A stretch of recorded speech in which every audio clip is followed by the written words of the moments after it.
Court case সংক্রান্ত প্রবলেমে অনেকে ভুগছেন। অনেকে বহু বছর ধরে কোর্ট কেস ঠিক করে এগোচ্ছে না, ঝুলে আছে, অনেক দিন ধরে সমস্যায় ভুগছেন কোর্ট কেস নিয়ে। তো এই ভিডিওটা আজকে কোর্ট কেস সংক্রান্ত ভিডিও।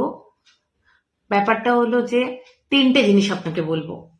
আর একটা কথা বলি, আমার অন্য রেমেডি গুলো যদি একটু তাড়াতাড়ি কাজ করেও কোর্ট কেস সংক্রান্ত রিভিউটা কিন্তু কোর্ট কেস সংক্রান্ত যে রেমেডিটা দেবো একটু দেরিতে কাজ করবে। আগেই কারণটা বলে দিই, একটা কোর্ট কেসে আপনার একার এনার্জি ইনভলভড নয়। এখানে কার কার এনার্জি ইনভলভড আছে? প্রথমত আপনার এগেনস্টে যিনি আছেন তার এনার্জি। সেটা একজন হতে পারে, অনেকজন মানুষ হতে পারেন। আপনার নিজের একার এনার্জি না হয় তার সাথে 2-3 জন হতে পারে। এতগুলো মানুষের এনার্জিকে পজিটিভ ভাবে এনে সেটা আপনার হওয়া, এটার একটু টাইম লাগে। তো কোর্ট কেস সংক্রান্ত রেমেডি যেটা দেব, একটু বিশ্বাস নিয়ে রোজ চ্যান্ট করুন। প্রথমে সুইচ ওয়ার্ড দেব, বীজ মন্ত্র দেব এবং একটা এঞ্জেল নাম্বার দেব। এই তিনটে জিনিসই আপনারা পরপর করবেন। আমি বলতে পারি আপনাদেরকে, আপনারা ভালো ফল পাবেন। এগুলো সব জেনারেল রেমেডি, সবাই করতে পারেন। আর পিরিয়ডস হয়েছে, কার অসুবিধা হয়েছে, কার বাড়িতে কেউ মারা গেছে, এগুলো কোনো প্রবলেম নয়। প্রথম রেমেডিটা হচ্ছে switch word, change divine order. Change divine order 108 বার কন্টিনিউয়াসলি বলবেন, দিনে 3 বার।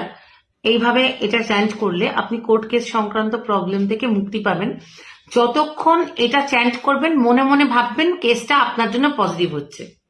আর প্লিজ একটা রিকোয়েস্ট করছি, নিজে যদি সঠিক থাকেন, নিজে যদি নৈতিকভাবে নিজেকে ঠিক বলে মনে করেন, তবেই এগুলো করবেন।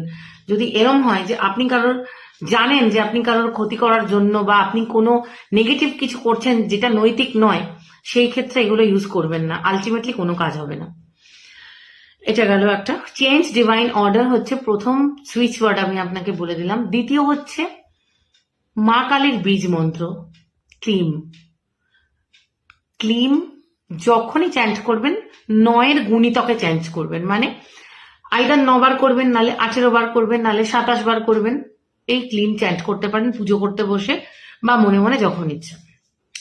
এছাড়া আরেকটা জিনিস কি করতে পারেন, বডির বাঁ দিকে যে কোনো কালারের পেন দিয়ে, আপনার যে কালার পছন্দ, রেড, গ্রিন, ব্লু, ব্ল্যাক নয়, হ্যাঁ আগেই বারণ করে দিচ্ছি, ব্ল্যাক কালার করবেন না। একটা এঞ্জেল নাম্বার লিখে রাখবেন, কোনো হিডেন পার্টে লিখবেন, সেটা আপনাদের সবার জন্য বেটার হবে। আমি দেখিয়ে দিচ্ছি।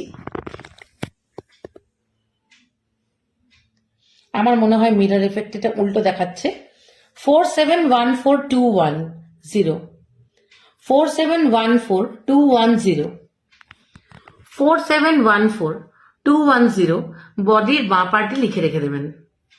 তো দেখবেন আপনি আস্তে আস্তে আপনার কোর্ট কেস সংক্রান্ত যে সমস্যায় বছর ধরে কন্টিনিউয়াসলি ভুগছেন, আস্তে আস্তে সেটা মিটে যাবে। সবাই ভালো থাকবে।